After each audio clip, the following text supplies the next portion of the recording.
Judges 20. Then all the people of Israel came out. The congregation met in the presence of God at Mizpah. They were all there from Dan to Beersheba as one person. The leaders of all the people, representing all the tribes of Israel, took their places in the gathering of God's people. There were 400 divisions of sword-wielding infantry. Meanwhile, the Benjaminites got wind that the Israelites were meeting at Mizpah. The people of Israel said, "Now tell us, how did this outrageous evil happen?" The Levite, the husband of the murdered woman, spoke. "My concubine and I came to spend the night at Gibeah, a Benjaminite town. That night, the men of Gibeah came after me. They surrounded the house, intending to kill me. They gang raped my concubine, and she died. So I took my concubine, cut up her body, and sent her piece by piece, 12 pieces, to every part of Israel's inheritance. This vile and outrageous crime was committed in Israel. So, Israelites, make up your minds, decide on some action."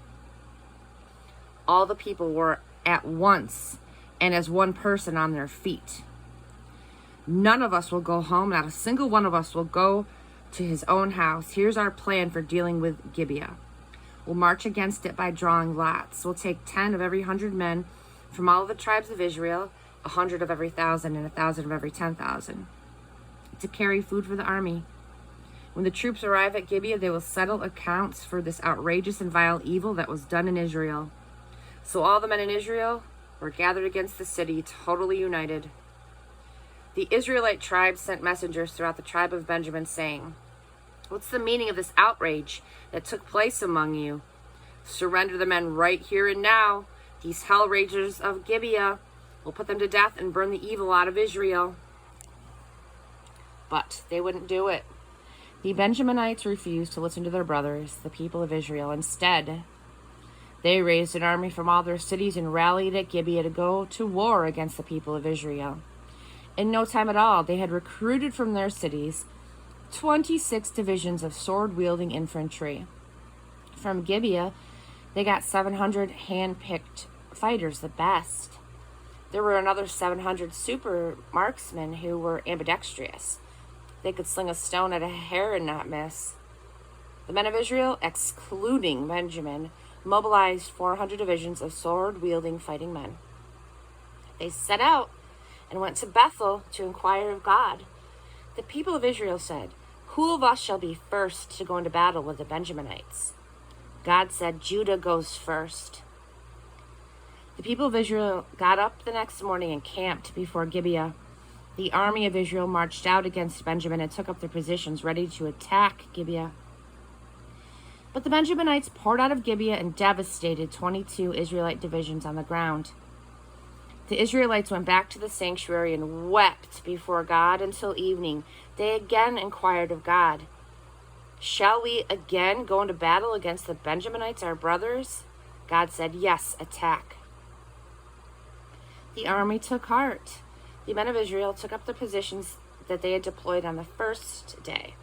On the second day, the Israelites again advanced against Benjamin. This time, as the Benjaminites came out of the city on the second day, they devastated another 18 Israelite divisions, all swordsmen. All of the people of Israel, the whole army, were back at Bethel, weeping, sitting there in the presence of God. That day they fasted until evening. They sacrificed whole burnt offerings and peace offerings before God. And again, they inquired of God. The chest of God's covenant was there at that time, with Phinehas, son of Eleazar, the son of Aaron, as the ministering priest. They asked, "Shall we again march into battle against the Benjaminites, our brothers, or should we just call it quits?" And God said, "Attack. Tomorrow I will give you victory." This time, Israel placed men in ambush all around Gibeah. On the third day, when Israel set out, they took up the same positions before the Benjaminites as before. When the Benjaminites came out to meet the army, they moved out from the city. Benjaminites began to cut down some of the troops just as they had before. About 30 men fell in the field and on the roads to Bethel and Gibeah. The Benjaminites started bragging, "We're dropping them like flies, just as before." But the Israelites strategized. Now let's retreat and pull them out of the city onto the main roads. So every Israelite moved farther out to Baal Tamar. At the same time, the Israelite ambush rushed from its place west of Gibeah.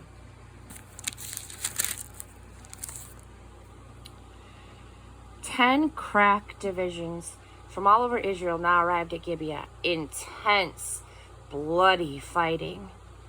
The Benjaminites had no idea that they were about to go down in defeat. God routed them before Israel. The Israelites decimated 25 divisions of Benjamin that day. 25,100 killed. They were all swordsmen. The Benjaminites saw that they were beaten.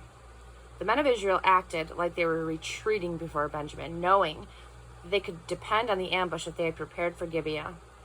The ambush erupted and made quick work of Gibeah. The ambush spread out and massacred the city. The strategy for the main body of the ambush was that they send up a smoke signal from the city. Then the men of Israel would turn in battle. When that happened, Benjamin had killed about 30 Israelites and thought that they were on their way to victory, yelling out, "They're on the run, just as in the first battle." But then the signal went up from the city, a huge column of smoke. When the Benjaminites looked back, there it was, the whole city going up in smoke. By that time, the men of Israel had turned back on them. The men of Benjamin fell apart. They could see that they were trapped. Confronted by the Israelites, they tried to get away down the wilderness road, but by now the battle was everywhere. The men of Israel poured out of the towns, killing them right and left, hot on their trail, picking them off east of Gibeah. 18 divisions of Benjaminites were wiped out, all their best fighters. 5 divisions turned to escape to the wilderness, to Rimmon Rock, but the Israelites caught and slaughtered them on the roads. Keeping the pressure on, the Israelites brought down 2 more divisions. The total of the Benjaminites killed that day came to 25 divisions of infantry, their best swordsmen. 600 men got away. They made it to Rimmon Rock in the wilderness and held out there for 4 months. The men of Israel came back and killed all of the Benjaminites who were left, all of the men and animals they found in every town, and then torched the towns, sending them up in flames.